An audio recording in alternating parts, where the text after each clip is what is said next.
क्या बताते हैं परमात्मा, चल हंसा सतलोक हमारे, छोड़ो ये संसारा हो। चल हंसा सतलोक हमारे, छोड़ो ये संसारा हो, छोड़ो ये संसारा हो। इस संसार का काल है राजा यो, माया जाल पसारा हो।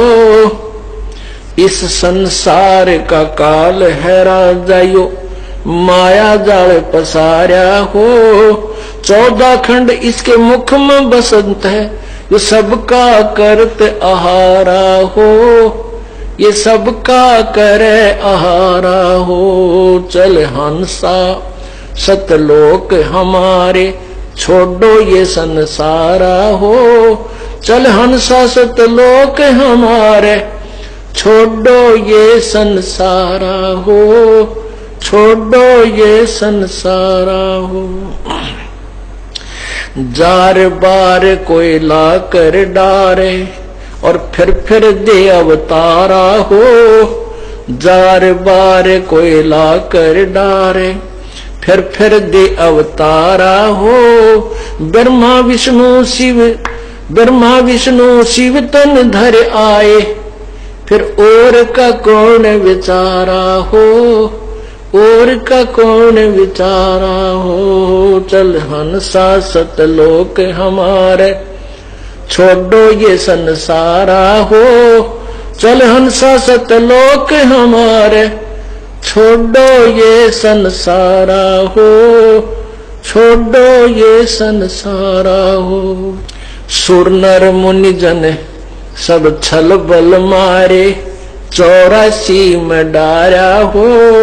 सुर नर मुनि जन सब छल बल मारे, 84 में डारा हो। मध्य आकाश आप जहां बैठा, वो ज्योत स्वरूपी उजियारा हो, ज्योत स्वरूपी उजियारा हो। चल हंसा उस लोक हमारे, सतलोक हमारे, छोड़ो ये संसारा हो। चल हंसा सतलोक हमारे, छोड़ो ये संसारा हो, छोड़ो ये संसारा हो। वाक्य पार एक और नगर है, जहां बरसे अमृत धारा हो। वाक्य पार एक और नगर है, जहां बरसे अमृत धारा हो। श्वेत स्वरूप फूल जहां फूले, हंसा करत विहारा हो, हंसा करत विहारा हो। चल हंसा सतलोक हमारे, छोड़ो ये संसारा हो। चल हंसा सतलोक हमारे, छोड़ो ये संसारा हो, छोड़ो ये संसारा हो। कोट चंद्र सूर्य छिप जावे, जाके एक रोम चमकारा हो। कोट चंद्र सूर्य छिप जावे, जाके एक रोम चमकारा हो। कह कबीर सुनो धर्मदासा, लखो पुरुष दरबारा हो, देखो पुरुष दरबारा हो। चल हंसा सतलोक हमारे, छोड़ो ये संसारा हो। चल हंसा सतलोक हमारे, छोड़ो ये संसारा हो, छोड़ो ये संसारा हो। सत साहिब परमात्मा कहते हैं, यहाँ इतने कष्ट हैं, इन भगवानों के ऊपर भी आपत्तियां आई हैं, और ये भी केवल अपने कर्म का ही भोग भोगते रहते हैं। इसलिए इस लोक को त्याग करके इस मृत लोक को, काल के लोक को छोड़ के तुम सतलोक में चलिए, जहां जाने के बाद तुम्हारी मृत्यु कभी नहीं होगी।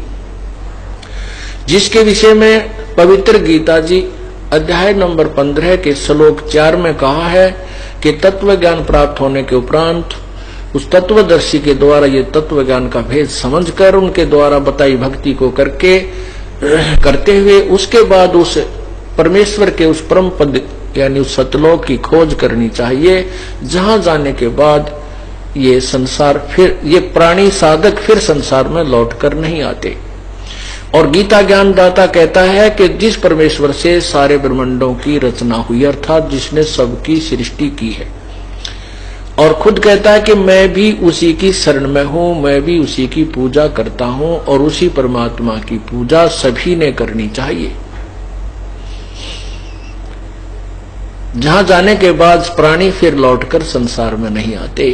तो यहां परमात्मा स्वयं कहते हैं कि चल हंसा सतलोक हमारे, वो स्थान हमारा है, सतलोक है।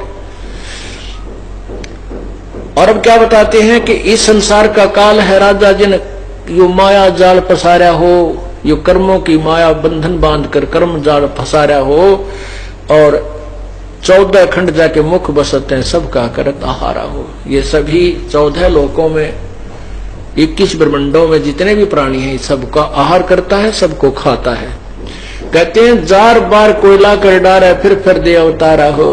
कहते हैं ऐसा बुरा हाल कर देता आप लोगों का, जार बार यानी जला के फूक के ऐसा बुरा हाल कर देता है। जैसे मनुष्य जीवन में जो शुभ कर्म नहीं कर सके, सच्ची भक्ति नहीं कर सके, और उसके बाद 84 लाख योनियों में कभी पशु बनते हैं, कभी पक्षी बनते हैं, बुरा हाल होता है। ऐसी भयंकर गर्मी में, ऐसी भयंकर सर्दी के अंदर पशु पक्षी जीव जंतु सभी बाहर पड़े रहते हैं, तड़फते रहते हैं। कभी वर्षा आ जाती है, कभी बहुत ज्यादा तेज तूफान आता है, ओड़े गिरते हैं, मर जाते हैं। देखिए आपने पशु पक्षी, मोर अच्छे तगड़े ओड़े गिरने से वो सब के सब खत्म हो जाते हैं। कभी फ्लड आ जाता है तो मनुष्यों के बहुत ज्यादा समूह, कभी भूकंप आ जाता है, लाखों लोग मर जाते हैं, हाहाकार मच जाता है। कहते हैं जार बार कोयला कर डारे, ऐसा गुंडा दुखी इतनी बुरी तरह कष्ट देने के बाद भी ये चैन नहीं लेता।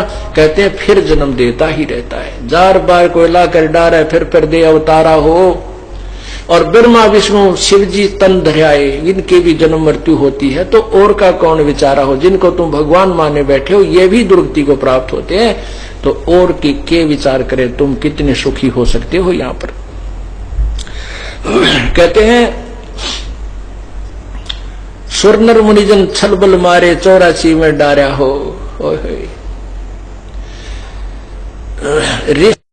सब करे तपस्या ए भगवान हम मोक्ष दिए, तप करवा कर राज दे दिया, 184 में ठोक दिए।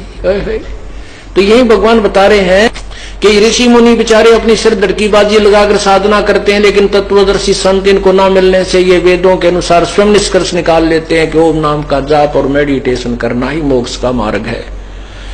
इसे ऐसी कठिन साधना करते हैं, तप करते हैं और कहते हैं हमें मोक्ष देना, उद्देश्य उनका मोक्ष ही होता है, लेकिन मोक्ष नहीं मिलता क्योंकि वो साधना गलत है। जैसे आम के पेड़ के स्थान पर और बबूल का किक्कर का बीज बीज कर उसके ऊपर आस्था लगाएं कि ये आम का पेड़ हो, आम इसके मोटे मोटे आम लगे, तो कभी नहीं हो सकता।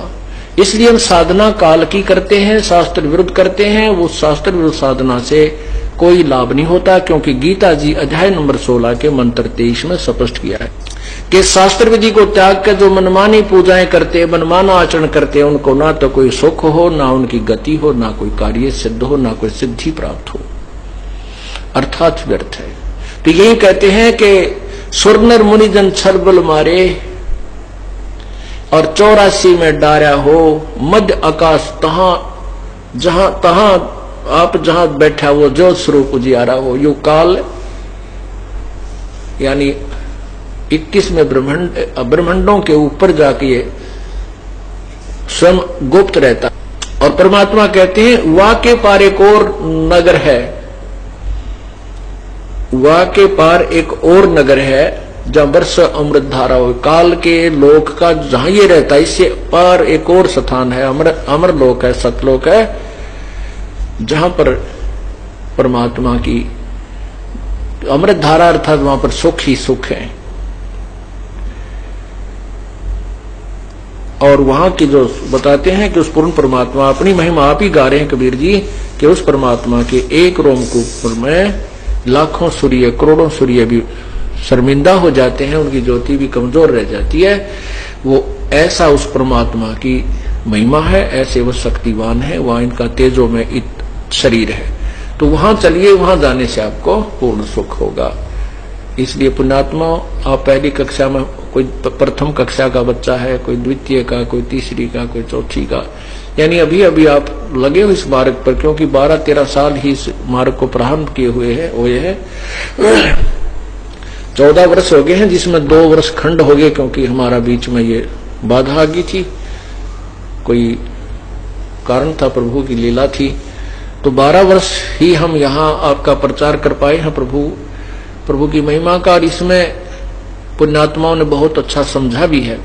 तो बार बार ज्ञान सुनोगे, सत्संग सुनोगे, तो आप इतने दृढ़ हो जाओगे कि इस काल के जाल से तुरंत निकल जाओगे, क्योंकि यहां से आस्था हट जाएगी आपकी, यहां से आस्था हटेगी, आपको ये ज्ञान होने लग जाएगा कि ये क्या व्यवस्था हुई, इस जन्म में हम कहाँ सुखी हैं।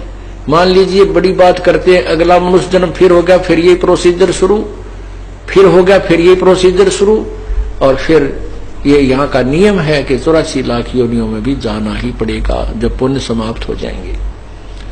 तो इस ज्ञान को आधार बना करके हम यहाँ से हृदय हटाएंगे, प्रभु के गुण गाएंगे। और ये साधना कोई एक जगह बैठकर हठियों करके करने की नहीं है, ये तो हो ही नहीं सकती, क्योंकि हम बाल बच्चेदार हैं, गृहस्थी हैं, हमारा कोई कार्य किसी न किसी प्रकार का हमारा निर्वाह करने का क्षेत्र भी है। तो परमात्मा ने यही एक विधि, जो वास्तविक विधि थी, पहले यही विधि हुआ करती थी और इसी से मोक्ष प्राप्त होती थी। काम भी करो, परमात्मा का नाम भी जपो। लेकिन इन अनाड़ी लोगों ने अपनी मनमुखी साधना, मनमाना आचरण बता करके, हठयोग करके, ये साधना करके अपनी महिमा बनाने लगे और हम इनके चेले बनते चले गए। अब गुरु जी तो समाधि लगाता है दिन में 5-5 घंटे और मौन रहता है कई महीने, वर्षों तक, और हम उनके चेले बने बैठे हैं। तो हम न तो मौन रह सकते, न हम समाधि लगा सकते कई महीनों तक, तो हम उनके पीछे क्यों डले ढोरे हैं? क्योंकि उस साधना से वो मोक्ष प्राप्त करेगा तो हम नहीं कर सकते। वो लड्डू खा रहा है तो हम किस लिए उसके मुंह की तरफ देख रहे हैं? हम स्वयं ही लड्डू खाएं, बनाएं, हम ऐसी विधि ढूंढे। और हम छोटी मोटा आशीर्वाद उनसे दे दे, वो अपनी कमाई से थोड़ा बहुत आशीर्वाद हमें दे देते थे, हमें वो राहत हो जाती थी, हम फिर उनके गुण गाते रहते थे। हम पशु बन जाते, साथ ही पशु पक्षी वो बन जाते, या वो भूत बन जाते। तो हम इसी स्थिति में आ गए हैं जैसे साहूकार के मुंह की तरफ एक निर्धन देखता रहता है। अब परमात्मा ने हमें ऐसी विधि बताई है कि तुम स्वयं धनवान बनो, निर्धन मत रहो। आप स्वयं वो जो साधना वो करके चले गए ऋषि, जिनकी तुम आड़ लिए बैठे थे, वो तो धनी हो ही नहीं सकते। और आपको ऐसा मंत्र दे दिया जाएगा कि आप खुद साहूकार बन जाओ, अपने पुण्यों की पूंजी इकट्ठी करो, धन जोड़ो। जैसे आप यहां आते हो सत्संग में, वहां से यहां तक जितना भी तुम्हें समय लगता है, जितना भी आपके कदम रखे जाते हैं, एक कदम का पुण्य आपको एक यज्ञ के तुल्य होता है। अब साहूकार होने लगे आप, फिर मंत्र के जाप, ये कोई इसी पहाड़ नहीं ठाना भी हम जाप नहीं कर सकते। काम करते करते खेत में, दुकान पर, नौकरी में, आते जाते इस नाम का जाप करना है। नाम के आपने गोज में काजू गाल लिए, बादाम गाल लिए, खोल फोड़ के गिरी, चलते चलते खा ले, पेट तो भरी रहा है। तो ऐसे ही राम नाम के काजू और जो बादाम किशमिश परमात्मा ने आपकी जेब में डाल दिए, न फांकते रहियो, खाते रहो, मजबूत हो जाओगे, स्वस्थ हो जाओगे, आपका मोक्ष हो जाएगा। सत साही।